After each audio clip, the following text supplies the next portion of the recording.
Petit Jornal. Inteligência e irreverência em doses diárias.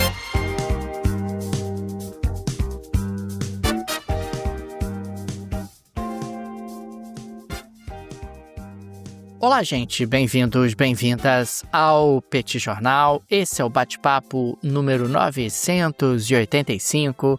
Estamos gravando numa live no YouTube do Petit Jornal. São exatamente 21 horas e 16 minutos da segunda-feira, 8 de dezembro de 2025. Cá está a dupla de costume, a dupla que você conhece de cor. Tanguy, o Bagdadi, animado, contente, preparado, revigorado, resiliente, retumbante, descansado e tarifado. Menos tarifado do que antes, mas ainda com algumas tarifas a negociar. Temos também Daniel Souza, que é esse que vos fala. Ao longo dos próximos minutos, vamos repercutir os principais acontecimentos internacionais das últimas horas. Professor Bagdadi, registro que o último episódio do Petit Jornal deste ano será no dia 22 de dezembro, daqui a exatamente 2 semanas. Será a clássica e tradicional retrospectiva do Petit Jornal. Tanguy, estamos quase nas férias, Tanguy. Na ponta dos dedos, diga pra mim, qual é a nossa primeira pauta de hoje? Tudo bem, Daniel Souza? Que bom estar aqui mais uma vez, né? Esse é o segundo episódio da segunda-feira, esse bate-papo 985. Deixo aqui as boas-vindas a todo mundo que mais uma vez está aqui com a gente. Um prazer, né, Daniel, ter tanta gente que acompanha a gente, que acompanha os fatos desse mundo tão turbulento, né, com o Petit Jornal. E, Daniel, eu quero começar a nossa pauta de hoje falando sobre mais uma bomba, né, desse reposicionamento dos Estados Unidos no mundo. No episódio de hoje de manhã, que aliás eu recomendo muito, né, porque você teve ali uma reconfiguração muito importante dos Estados Unidos em termos de segurança, né, ele colocou ali a América Latina como uma das prioridades dos Estados Unidos, o que já não era há bastante tempo. A gente teve agora também um reposicionamento dos Estados Unidos com relação à Europa. Não é uma surpresa. Esse reposicionamento ele vem acontecendo com o passar do tempo, né? O Trump vem dando uma série de indícios de que isso vai acontecer, mas o tempo todo fica naquilo. Vai acontecer quando? Vai acontecer como? Né? Como é que isso vai funcionar exatamente?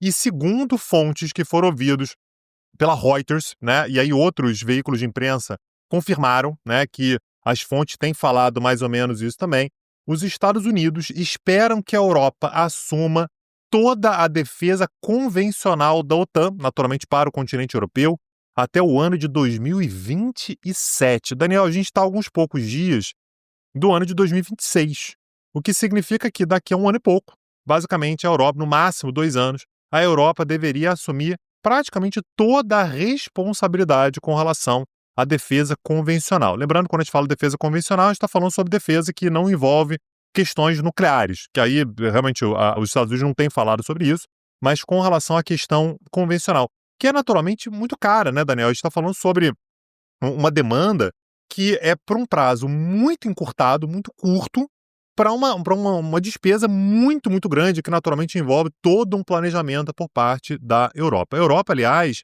ela já tinha como objetivo, né, ela já tinha estabelecido como meta assumir uma parte maior da sua defesa até o ano de 2030, o que já era considerado muito desafiador. Naturalmente, o Donald Trump olha para isso e fala assim, 2030 não, que 2030 eu não estou mais aqui. Teoricamente, né?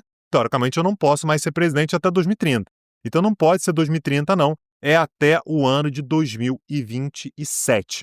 E aí tem uma série de pontos de interrogação que ficam quando a gente fala sobre essa meta, né? Sobre esse objetivo.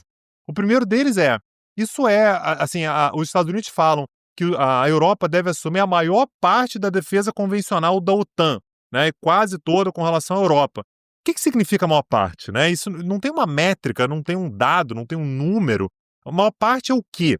Como é que vai acontecer, por exemplo, quando a gente fala sobre uma defesa da Europa que é garantida pelos Estados Unidos com armamentos americanos? Inclusive armamentos que muitas vezes os Estados Unidos, por exemplo, não vendem, porque são de uso exclusivo dos Estados Unidos. Como é que fica isso? Vão faltar, Daniel, já estão faltando, na verdade, peças, capacidade industrial. Os prazos de entrega são mais alongados do que 2027. A gente sabe muito bem disso, né, Daniel, que quando você faz um investimento militar, você está fazendo uma encomenda. Essa encomenda pode demorar bastante para chegar, pode demorar alguns anos para chegar e pode não chegar até o ano de 2027. A sensação que existe na Europa, Daniel, com essa informação, que naturalmente chegou na Europa agora, não chegou na imprensa agora, mas que aparentemente os europeus já estão convivendo com esse prazo, né, de 2027, com esse deadline, é que de fato a Europa está sendo abandonada pelos Estados Unidos. E aí a ameaça dos Estados Unidos é: se chegar em 2027 e a Europa não tiver assumido essas responsabilidades maiores, os Estados Unidos podem deixar alguns mecanismos de coordenação da OTAN. A gente falou hoje de manhã, Daniel, quando a gente falou sobre aquela nova estratégia de segurança dos Estados Unidos, que os Estados Unidos querem focar mais na sua zona de influência, que é o hemisfério americano, e disputar espaço com as outras potências, leia-se Rússia e China, em outros ambientes. O que não necessariamente significa que os Estados Unidos querem manter essa sua posição dos mantenedores da OTAN. Também não é de hoje que os Estados Unidos vem meio que dizendo que, olha, esse negócio aí da OTAN, não sei, coisa do passado, a gente gasta muito dinheiro para tentar garantir a segurança de um monte de país que, na prática, não gasta tanto quanto deveria. Desde o primeiro mandato Trump, ele já dá esse tipo de indício de que a OTAN não será uma prioridade, mas quando você coloca um prazo, Daniel, e um prazo apertado como 2027, naturalmente a Europa ela sente o nó apertar. A coisa começa a ficar mais complicada. A Europa já vai ter que aumentar seus gastos militares, mas talvez esse aumento dos gastos militares ele tenha que ser ainda mais acelerado, o que tira ainda mais dinheiro de setores produtivos, de outros investimentos, o que pode ser, de fato, uma bomba, inclusive do ponto de vista fiscal, para os países europeus. Tanguy, falando ainda em países europeus, o partido governista italiano, o Fratelli d'Italia, apresentou uma emenda à Constituição italiana propondo declarar as reservas de ouro da Banca d'Italia, que é justamente o Banco Central italiano, como, abre aspas, propriedade do povo, fecha aspas. Isso gerou uma reação forte da presidente do Banco Central Europeu, a Christine Lagarde, que advertiu que essa medida põe em risco a independência do Banco Central italiano e que, consequentemente, fere as regras de coordenação monetária comunitárias, regras comunitárias.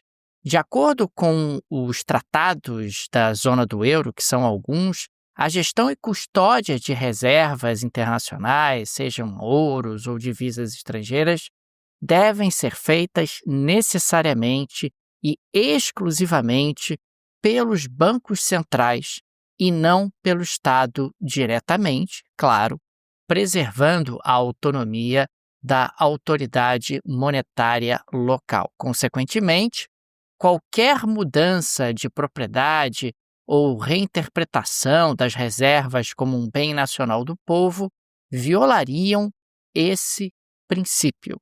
Ela alertou que formalizar o ouro como patrimônio estatal poderia minar a credibilidade da Itália e tornar mais caros seus custos de financiamento público.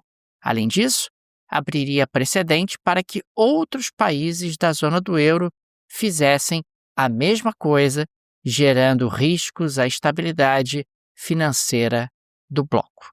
A proposta original, Tanguy, dizia que o ouro, abre aspas, pertence ao Estado em nome do povo, fecha aspas. O Fratelli d'Italia, diante da pesada crítica do Banco Central Europeu, acabou calibrando rota e agora dizendo na nova versão que, abre aspas, as reservas gerenciadas e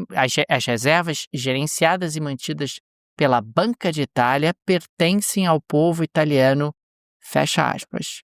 Mas isso não me parece suficiente, porque continua ali, de alguma maneira, avançando sobre a independência, sobre a autonomia do Banco Central italiano. A Itália é a terceira maior detentora de reservas em ouro entre os bancos centrais da zona do euro. E claro que essa mudança tem a ver com o fato do ouro ter experimentado uma forte valorização ao longo dos últimos tempos, e os políticos italianos têm observado que talvez, quem sabe, eventualmente, a gestão desse ouro pode nos dar aí uma oportunidade para diferentes situações, para diferentes manobras do ponto de vista político. Esse aqui, Tanguy, é o exemplo 168, 232, 747 que a gente já apresentou aqui no Petit Jornal, de como a coordenação de política econômica na zona do euro tem se tornado cada vez mais difícil. Cada um está puxando para um lado. A gente tem tido aí um crescente número de países com problemas fiscais, um crescente número de países que não consegue cumprir a meta de déficit fiscal comunitária, que é no máximo de 3% do PIB de déficit nominal.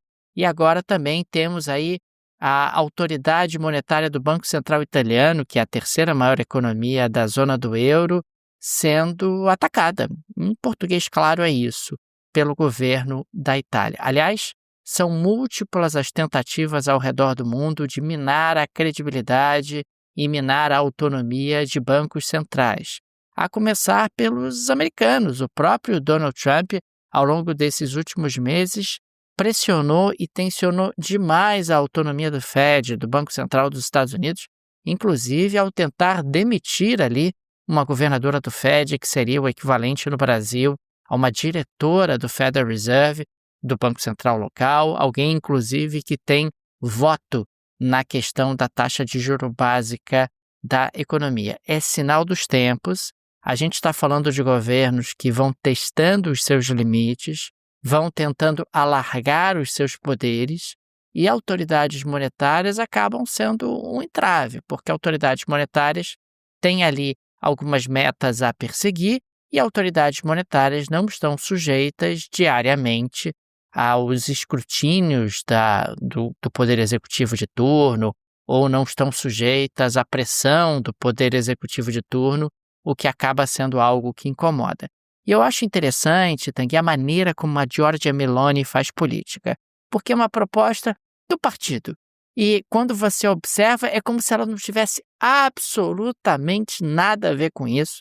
Aliás, muitas vezes as propostas polêmicas e também as movimentações controversas são feitas ou pelo partido da Giorgia Meloni ou por partidos aliados à Giorgia Meloni. Nesse caso, é o próprio partido dela, mas de qualquer maneira, ela sempre se preserva nessas horas justamente para tentar evitar de qualquer maneira que isso respingue nela, respingue num desgaste que ela poderia eventualmente sofrer.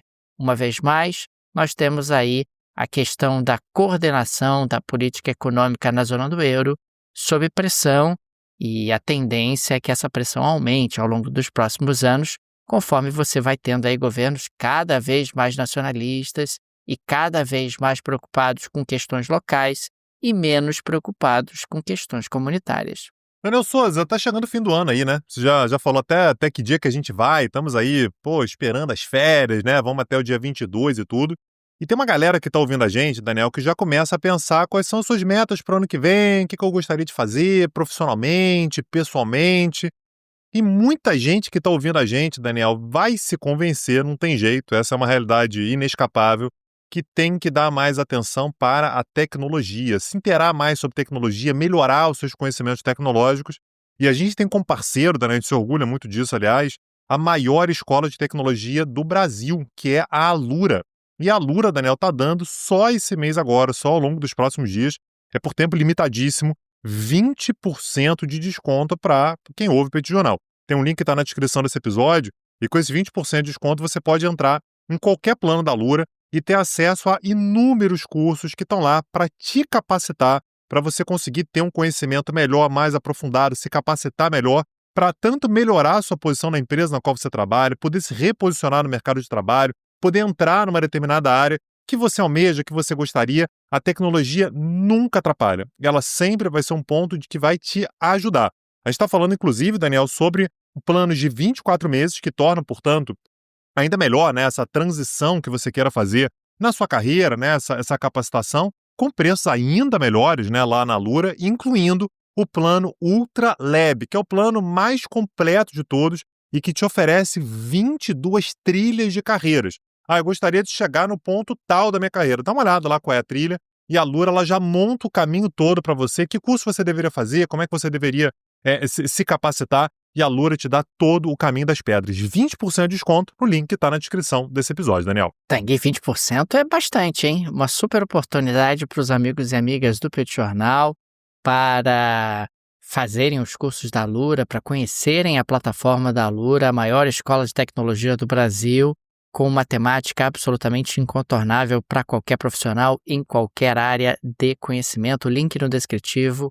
Aproveitem e conheçam o trabalho da Alura. Daniel Souza, eu queria falar sobre duas situações nas quais Donald Trump anunciou que participou diretamente de um cessar-fogo, resolvia um cessar-fogo, não vai mais ter guerra, é por isso que ele quer o Prêmio Nobel da Paz. Aliás, ele ganhou lá o prêmio da FIFA, né, que a gente falou no episódio de hoje mais cedo, né? A FIFA foi lá, deu um prêmio para ele, que fez a paz e tal. E no dia de hoje, alguns dias depois de ele ter recebido esse prêmio da paz da FIFA, dois desses cenários voltaram a ter conflitos, Daniel. Então, o cessar-fogo, né? O cessar-fogo que ele anunciou, ou já existiam, ou então continuam muito, muito frágeis. Um deles, Daniel, que degringolou no dia de hoje, foi entre Tailândia e Camboja. A gente já trouxe aqui em outros episódios o cenário. A gente tem uma fronteira de mais de 800 quilômetros entre Tailândia e Camboja, e que é uma região fronteiriça ali muito disputada.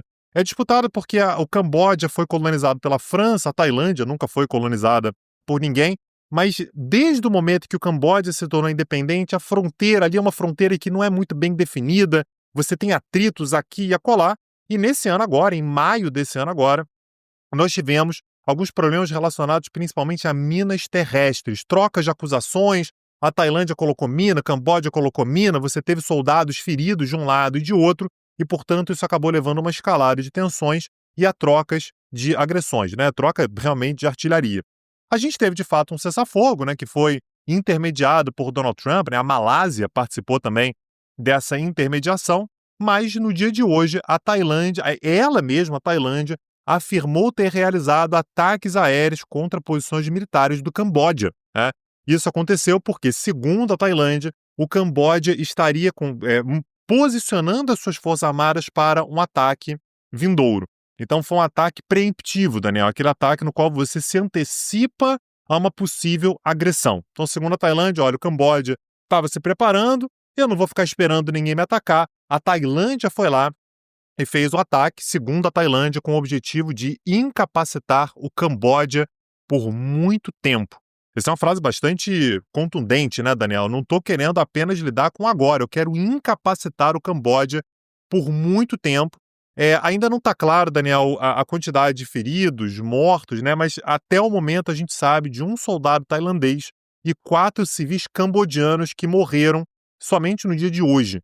E, naturalmente, isso vai levar a toda uma mobilização por parte dos Estados Unidos, né, que participaram diretamente ali do cessar-fogo, da Malásia, de outros países da região, porque, de fato, é uma região que já tem uma instabilidade bastante grande por conta dessa fronteira, Daniel, de novo, mais de 800 quilômetros de fronteira, uma fronteira mal definida, né, uma fronteira cheia de problemas, cheia de buracos, né, cheia de indefinições, e que quando você tem a retomada de um conflito como esse, obviamente, a preocupação existe. A Tailândia, por exemplo, evacuou 438 mil pessoas de 5 províncias fronteiriças, né? Exatamente por saber o tamanho do problema que a gente pode ter ali na região.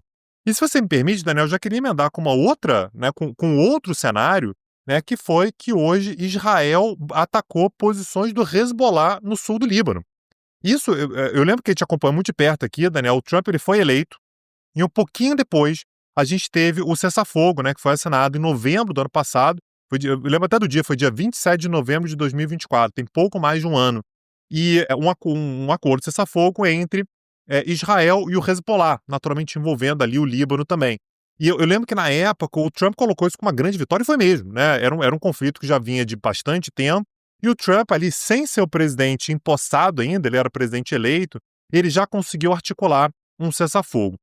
É um cessar-fogo que desde o início ele era meio capenga, né, Daniel? Ele não passava muita confiança, mas durou mais de um ano, né? O que já foi bem mais do que se esperava naquele momento. E hoje também as Forças Armadas israelenses anunciaram que atingiram infraestruturas críticas do Hezbollah em diversas áreas no sul do Líbano. Qual é o problema que a gente tem aqui, Daniel? Se o Hezbollah tiver capacidade de responder, e a gente sabe que o Hezbollah, de fato, ele está muito enfraquecido, mas se o Hezbollah tiver capacidade de responder, vai responder. Então, o Hezbollah considera que houve uma falha, né? Houve uma violação, né? O termo é esse, uma violação do cessar-fogo, e a gente tem um risco, portanto, de reescalada. De novo, o Hezbollah de hoje já não é mais o Hezbollah de 2 anos atrás. Israel conseguiu, de fato, enfraquecer muito o Hezbollah e os seus aliados. Então, naturalmente, o Hezbollah ele vai ter dificuldade de responder como responderia algum tempo atrás, mas há, de qualquer maneira, um nível de tensão muito elevado, numa fronteira muito complicada também, nessa fronteira sul do Líbano e norte de Israel.